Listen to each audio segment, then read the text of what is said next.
teach you how to become a better rifler and what tips and tricks I use to become even better. So yeah, let's get into it. But one thing that's really important when you play also competitive matches is the term called counter-strafing. Basically what counter-strafing is like moving to the right, D for example, and then if you press A, then you stop immediately. But don't press A and they just like keep running, and that will make your aim and spray really bad. For example, this is how it can look if you don't do it correctly.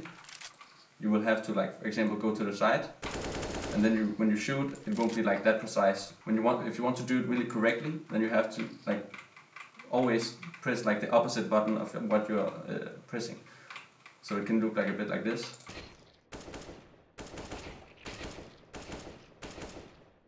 And you're like constantly moving around, but in the same time you're standing still when you're shooting.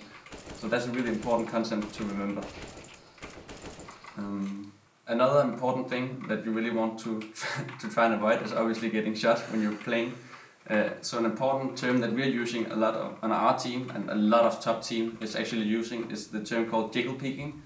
Really sure where the enemy is, but you want to get the information without being shot. You have to like come close to the corner, show a bit of your body, like sidestepping back and forth, and that's a really important concept. And like if you want to become really good at this game, you have to master that. Like it's one of the things that like many top players haven't even mastered, if you ask me. And yeah, it's really important to remember when playing.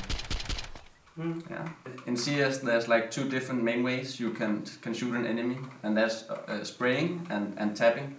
Tapping, I would say, it looks always kind of nice and looks really good when watching people tap headshot other people, but it's not always the best way to approach things, if you ask me. I would say, like, mostly if you master your spray, that would be the best thing to do.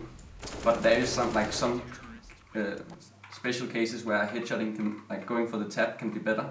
For example, if you are behind a few guys in the back, tapping would be ideal because it goes quite faster than spraying. For example, if spraying you have two guys in the back, then the other guy would naturally know faster where you are.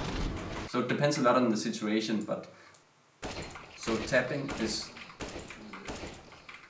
just like shooting one bullet at a time, and what's important is that like you don't tap too fast, because then the gun can become unprecise really fast. So it's like stay composed, focus on where the enemy is, aim for the head and just tap slowly. That's definitely the best way to tap and go for the headshot. And when for spraying, yeah, obviously remember the spray, the recoil and stuff like that, but like you have to also obviously put your mouse down while spraying. That's pretty good. Never make sure that the cursor goes above the opponent. Always make sure it goes lower, obviously. Nowadays in CS, the M4A1S is currently being used a lot more than the M4A4, as there's been like a meta shift in the CS. For the M4A1S, it's a bit easier to spray with than all the other guns, because there's less recoil on it.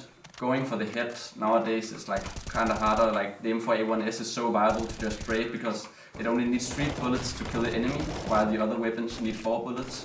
So that's why the M4A1S is also being used a lot now these days. So when it comes to the pistols, there's obviously the two main pistols for T and CT. For T it's the Glock. The Glock is a pistol that you can use for spamming a lot, I would say. It's pretty precise when you run as well. For example, you can like see here when I'm moving around that it's pretty precise. The thing with the Glock is that it don't headshot in the first bullet, but when you come close it headshots. But that's like when you watch a lot of pro teams plays, you can see them like running with the Glock and shooting. So that's pretty viable for that weapon.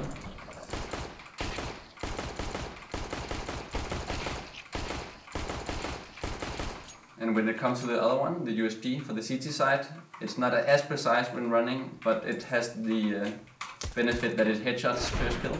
There you want to be like more precise and more sneaky, as it also has the silencer. So you want to be like more precise, get some good angles to where you can like, yeah, you get some nice kills with the USP, slowly just aiming for the head. It also is good satisfaction killing guys with the USP, so you just want to be aiming slowly with the USP.